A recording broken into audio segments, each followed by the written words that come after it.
दोस्तों आइए नजर डालते हैं बिहार की 5 सबसे बड़ी खबरों के ऊपर। सबसे पहले सुर्खियां।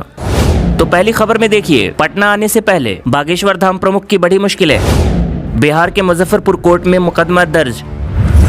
वहीं बिहार की दूसरी सबसे बड़ी खबर जो निकलकर सामने आ रही है, पटना के मेट्रो से जुड़ा हुआ है। जी हां, बिहार की पहली मेट्रो रेल परियोजना पटना मेट्रो रेल का काम काफी तेजी से चल रहा है। जो तीसरी खबर है वो दरभंगा एम्स से जुड़ी एक नई अपडेट्स निकलकर सामने आ रही है। बिहार की चौथी सबसे बड़ी खबर मिथिलांचल के दरभंगा रेलवे जंक्शन से निकलकर सामने आ रही है। जी हां, दरभंगा रेलवे जंक्शन की बदल जाएगी तस्वीर। इंटरनेशनल एयरपोर्ट के तर्ज पर वर्ल्ड क्लास स्टेशन के लिए चयनित दरभंगा रेलवे जंक्शन। जो 5वीं सबसे बड़ी खबर है वो मिथिलांचल के दरभंगा एयरपोर्ट से निकलकर सामने आ रही है।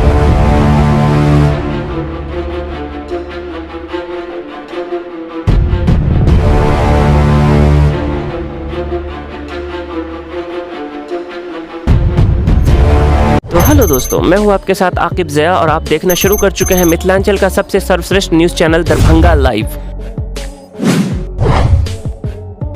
तो पहली खबर में देखिए, पटना आने से पहले बागेश्वर धाम प्रमुख की बड़ी मुश्किलें। बिहार के मुजफ्फरपुर कोर्ट में मुकदमा दर्ज। जी हां, बिहार में अपने कथा वाचन के लिए आ रहे हैं बागेश्वर धाम के प्रमुख धीरेन्द्र शास्त्री। वैसे तो बागेश्वर धाम के धीरेन्द्र शास्त्री आए दिन अपने दिए गए विवादित बयानों के चलते खूब चर्चे में रहते हैं। आपको बता दें कि मुजफ्फरपुर की अदालत में उनके खिलाफ एक मुकदमा दर्ज हो गया है। अब इससे बिहार आने पर धीरेन्द्र शास्त्री की मुश्किलें थोड़ा बढ़ सकती हैं। हालांकि धीरेन्द्र शास्त्री के ऊपर पहले भी कई सारे मुकदमे दर्ज हैं, जो कि कथा वाचन के समय पर धीरेन्द्र शास्त्री ने कई सारे विवादित बयान दिए थे। इसी के चलते इससे पहले कई सारे मुकदमे उन पर दर्ज किए गए हैं। अब धीरेन्द्र शास्त्री के कार्यक्रम का बिहार में क्या होगा ये तो आने वाला वक्त ही बताएगा।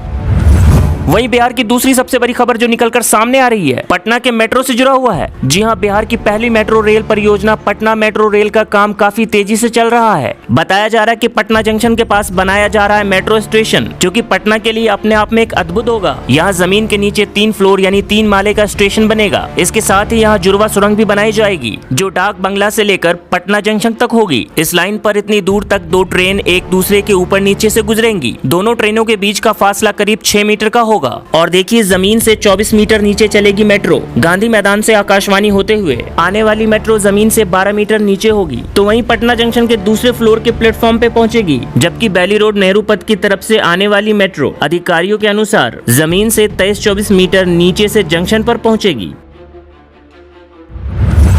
जो तीसरी खबर है वो दरभंगा एम्स से जुड़ी एक नई अपडेट्स निकलकर सामने आ रही है। जी हां, दरभंगा एम्स के निर्माण के लिए 36 एकड़ रायती भूमि का भी होगा अधिग्रहण। इसमें कई सुविधाएं होंगी विकसित। दरअसल दरभंगा में शोभन बाईपास के निकट 152.67 एकड़ खतियान भूमि का अधिग्रहण करते हुए इसे एम्स निर्माण के लिए दिया जा चुका है। राज्य मंत्रिमंडल ने इस जमीन की भराई के लिए 3 अरब की भी स्वीकृति दे दी है।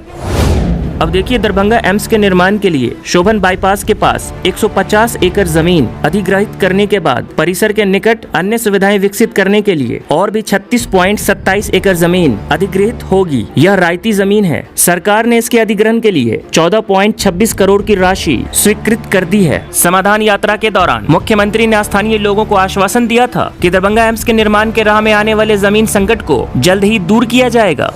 मुख्यमंत्री की घोषणा के तत्काल बाद दरभंगा में शोभन बाईपास के निकट 152.67 एकड़ खतियानी भूमि का अधिग्रहण करते हुए इसे एम्स निर्माण के लिए दिया जा चुका है। इसके बाद इस भूमि का कुल क्षेत्रफल 188.94 एकड़ हो जाएगा। दोस्तों, अब इसमें देखने वाली बात यह है कि मिथिलांचल का ये दरभंगा एम्स कब तक बनकर तैयार होगा। दरभंगा एम्स को लेकर आपकी क्या राय है वो फटाफट कमेंट बॉक्स में कमेंट करके जरूर से बताएं। बिहार की चौथी सबसे बड़ी खबर मिथिलांचल के दरभंगा रेलवे जंक्शन से निकलकर सामने आ रही है। जी हां, दरभंगा रेलवे जंक्शन की बदल जाएगी तस्वीर। इंटरनेशनल एयरपोर्ट के तर्ज पर वर्ल्ड क्लास स्टेशन के लिए चयनित दरभंगा रेलवे जंक्शन। जी हां दोस्तों, मिथिलांचल के दरभंगा रेलवे स्टेशन का बदलेगा स्वरूप। नए प्रवेश द्वार के साथ कई वर्ल्ड क्लास सुविधाएं दी जाएगी। कमर्शियल मॉल का होगा निर्माण। और यही नहीं दोस्तों, वर्ल्ड क्लास स्टेशन के लिए चयनित दरभंगा जंक्शन RLD के द्वारा तैयार किया जाएगा।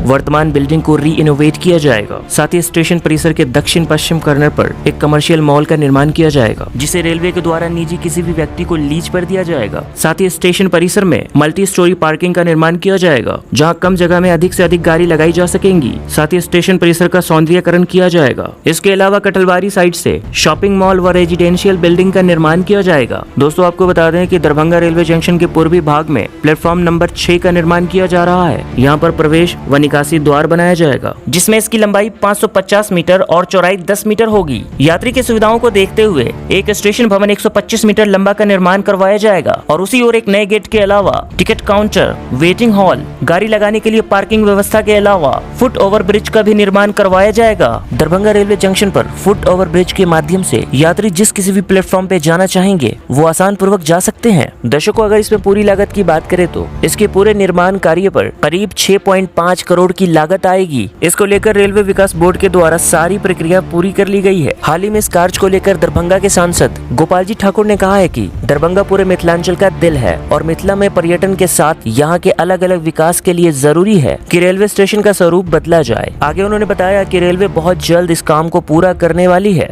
और इस काम को पूरा कर जनता के लिए सौंप दिया जाएगा।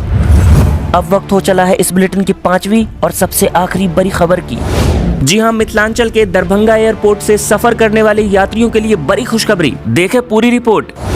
लेकिन इससे पहले जान लीजिए कि दरभंगा एयरपोर्ट का एक फोटो काफी तेजी से वायरल भी हो रहा है। दर्शकों, ये तस्वीरें आप देख सकते हैं। तस्वीरों में लगी प्लास्टिक की यह कुर्सियां दरअसल दरभंगा एयरपोर्ट के वेटिंग हॉल रूम में लगाई गई है। यात्रियों ने इसे सोशल मीडिया पर साझा कर अपना विरोध जताया है। सोशल मीडिया पर यात्रियों ने लिखा कि दरभंगा एयरपोर्ट पर यात्रियों के इंतजार स्थल पर लगाई गई है प्लास्टिक की कुर्सियां, लेकिन टिकट का किराया पटना एयरपोर्ट से ज्यादा महंगा लिया जाता है। तो आप देख सकते हैं कि सोशल मीडिया के माध्यम से लोग अपना विरोध दर्ज करवा रहे हैं और इसी विरोध के बीच दरभंगा एयरपोर्ट का ये फोटो काफी तेजी से वायरल भी हो रहा है।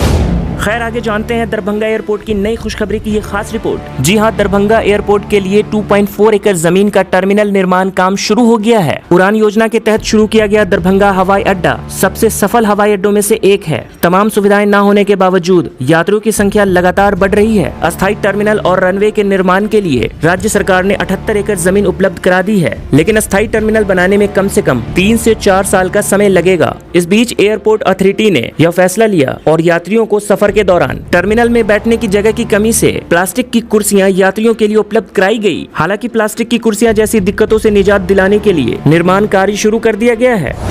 एयरपोर्ट अथॉरिटी ने भारतीय वायुसेना से 2.4 एकड़ जमीन ली है, यानी 2.4 एकड़ जमीन ली है। अब इससे मौजूदा भवन का क्षेत्रफल 1400 वर्ग मीटर से बढ़कर 3100 वर्ग मीटर हो जाएगा। क्षेत्र में वृद्धि के कारण 300 यात्रियों को जो पहले समायोजित किया जाता था, अब 600 प्रति घंटा समायोजित किया जाएगा। इतना ही नहीं, फ्लाइट्स की आवाजाही 12 से 16 बढ़कर 18 होने की संभावना है। इस जमीन की कीमत करीब 34.5 करोड़ रुपए है। इसके साथ ही नींव का काम शुरू किया गया है, जिससे इस साल अंत तक पूरा होने की संभावना है।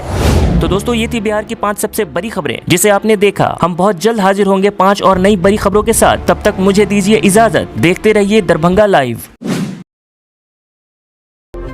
Bureau report team, Darbhanga live. ऐसे ही ताज़ा तरीन अपडेट के लिए दरभंगा लाइव को सब्सक्राइब करें।